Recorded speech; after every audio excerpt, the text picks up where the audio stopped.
Gentlemen, Antonio here. Today, let's talk about hot weather dressing. Specifically, I'm going to give you 3 tips on how to start building your hot weather interchangeable wardrobe. I'm also going to lay out 15 items and how you can use those 15 items to get 60 outfits. Why? Let's say you're traveling. You're going out to Houston, Texas. You're going to Las Vegas. Maybe you're going out to Singapore. In any case, you're traveling someplace really hot and you need to be able to pack a suitcase, be able to, live out of that suitcase for a week, 2 weeks, and look sharp. Guys, all the clothing I'm going to show you right here, brought to you by Ministry of Supply. I'm going to link to them right over here. But gentlemen, I've been using their clothing for 2 years. A great company, and I'll tell you why. Specifically, their fabrics are, bar none, some of the best. I'm wearing one of their shirts right now. It looks and feels great. Also, great customer service. Very innovative as well. So I'll get more into the clothing at the end of this video if you want to stick around for a great review on why I just love this company. But let's get into the tips. So tip number 1, wear clothing actually designed to be worn in hot weather. It seems simple, it seems obvious.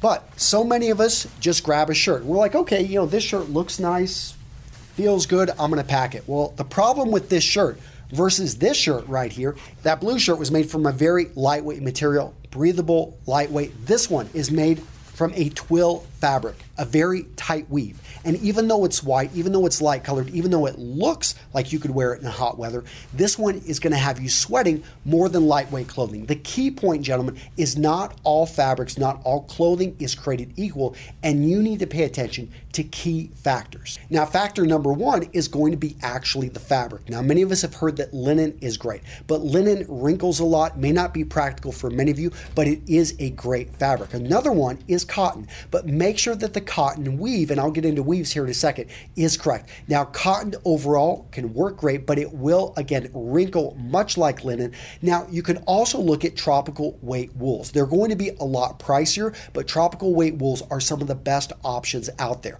Now, where I'm really getting excited is in performance fabrics. Nowadays, you can go out there and you can find clothing that is specifically made to wick away moisture of a very lightweight, very durable fabric, can be easily washed, just thrown, with the rest of the laundry. You don't have to you have to send it off to the dry cleaners. Things like that make shirts that are specifically designed for performance one of my favorite travel options, especially to hot weather.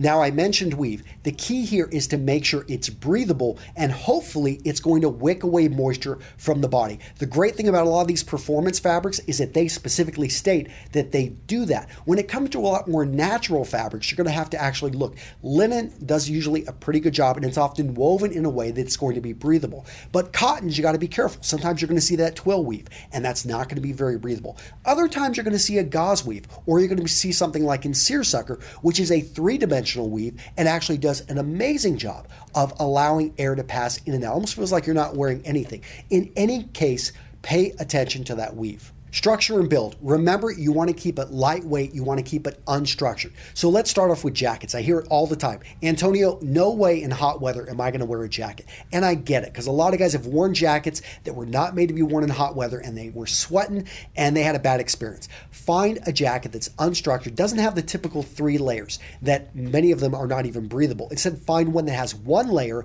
is very lightweight, is very breathable. All of a sudden, you're going to look great. This jacket right here, I had it made when I was going down to Austin, Texas. This is when I owned my custom clothier. I specifically designed it to be unstructured, unlined, and on the inside, I mean, it's beautiful on the inside, but one key about it is it's actually a very breathable fabric. Very, and I know not everyone can get something custom built. So go out there and find a company like Ministry of Supply who's actually making jackets specifically for hot weather that are unlined, unstructured, have 1 layer that's very breathable. Tip number 2, nail the fit. Guys, get the fit right, because if you've got a hot spot, if you too tight in the armpit, maybe too tight in the hips, you're going to end up sweating in that area. It's not going to feel comfortable. When you sit down, when you stand up, it's going to all of a sudden start to stick, and hot weather exaggerates hot spots whenever we're wearing them. In addition, make sure your trousers are properly hemmed. So when and I think in hot weather, you can wear your trousers a tad shorter. What this does is on chinos and other types of trousers, it allows air to vent in there and it feels a lot more comfortable than if they're too long. The key point is when you nail the fit, you feel more comfortable in your clothing. When you feel more comfortable in your clothing, you're actually less likely to sweat. Tip number 3, own the right hot weather accessory. So they're the usual suspects. We're talking about hats, which I think are a great hot weather accessory, can add a lot of style to an outfit and are very functional, especially if you're going to be in a place where you've got a harsh sun on you. Sunglasses, another great hot weather accessory that you can bring in. You can bring in a few different types of sunglasses and they can really change the outfit, especially if you want to get a little bit fashion forward with the lenses or with the styles that you're going to be bringing in. But also look for no-show socks. So this is something I think a lot of guys skip over, but you want to find a no-show sock that's breathable, and you want to use those because otherwise your shoes are going to start to smell, and you want them to work with shoes that go that plunge a little bit deeper like this, so it looks like you're not wearing socks, but you actually are. Now, there are a couple things that aren't typically considered accessories, but you want to make sure that your underwear, that your undershirts, all of these are made from a micro module material, are made from something that's very lightweight, very breathable, because I can tell you if your core clothing, your underwear, is not actually breathable, if it's not feeling good, then it doesn't matter what you're putting on the outside, you're still going to start to sweat there. All right, guys, that's it for the 3 tips. I want you to go check out the support article. I go into a lot more there. I've got 4 additional tips, and I go into more detail on everything I covered. Now, let's move into the second part of this video, where I'm going to talk about 15 items that can go in your hot weather interchangeable wardrobe and how they're going to work. You notice how I've got 5 shirts. 2 polos, 3 shirts. I also have 2 jackets. I have 3 pairs of trousers. I have 2 shoes. Now, I also have a hat, belt, and a tie. If you take all of this and you assume it's all 100% interchangeable, you have a total of 60 outfits from 15 items.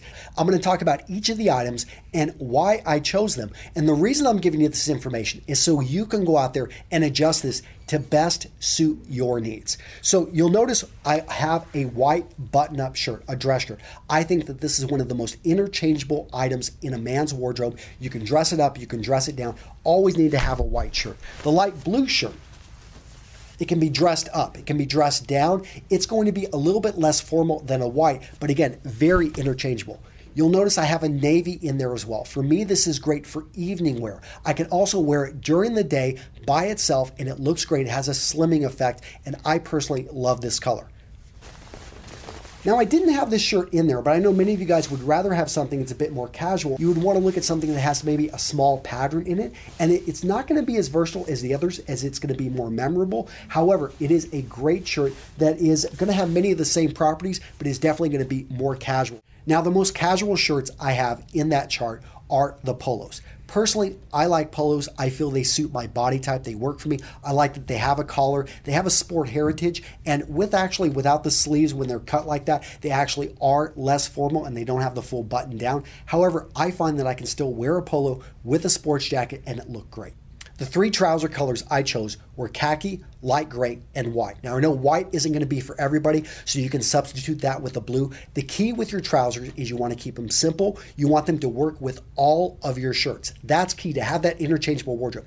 And you can also substitute some of these for shorts. I know some of you guys are big into shorts, and that's what you want to wear. Well, go out there and find a pair that looks great. Try to avoid the cargo shorts unless you really use the cargo pockets, but I find for most men, they're going to look better with just a plain pair of shorts. Now, in this 15-item wardrobe, I had 2 jackets. I started with a light gray. I think a light gray is very interchangeable, and it works with the light gray trousers to form a suit. So if I have to go to something formal, I do have a suit that I can wear. Now, I also brought in a navy jacket. I think it's going to work with all the trousers that I show there. It's going to work with all the shirts. Very interchangeable. If I were to bring in a navy pair of trousers instead of the whites, all of a sudden I have 2 suits, and I have a suit that is going to be more formal than the light gray. When it comes to shoes, tons of options. Find the ones that are going to suit your needs. So if it's going to be a business event, you want to wear something, it's going to be a little bit more formal, something like this.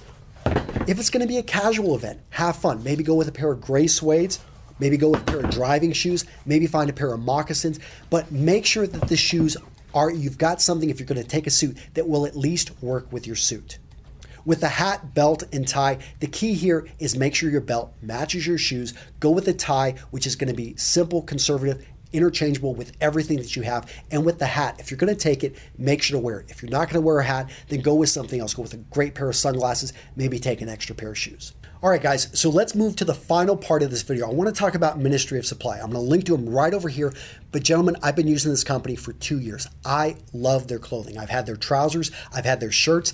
This shirt in particular is my favorite travel shirt, and I'll tell you why.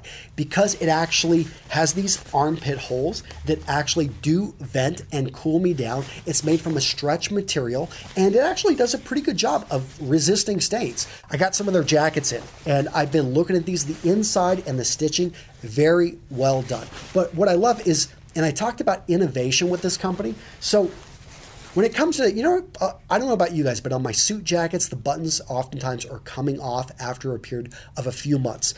And I resew them on, and do a better job than what the companies do. But what I love is these guys have a sliding button system. I've never seen it. They have this not only on their jackets, but they've got this on their trousers. And it better distributes actually some of the pressure. And this is never going to break off. Also in their jackets, so have you ever lost anything out of your pockets? A lot of guys don't even use the pockets here. They assume that the guy that's going to be using their type of clothing actually is going to care about that, and they put zippers on here. People are, loving their trousers, and they actually do match with the suits or the jackets, so you can form a full suit. I mean, they really paid attention to the whole innovation of the clothing. Their trousers are made in a way that they've got a bit of a stretch. I was just talking with Aaron Marino. He's agreed these are some of the best fitting and most comfortable trousers I own, simply because, again, they got a little bit of that stretch material. Even the buttoning system is made to distribute weight in the front. All right, guys, I don't know what else I can say about Ministry of Supply. Great company. I fully endorse them. And let me know what you think. I'll see you in the next video.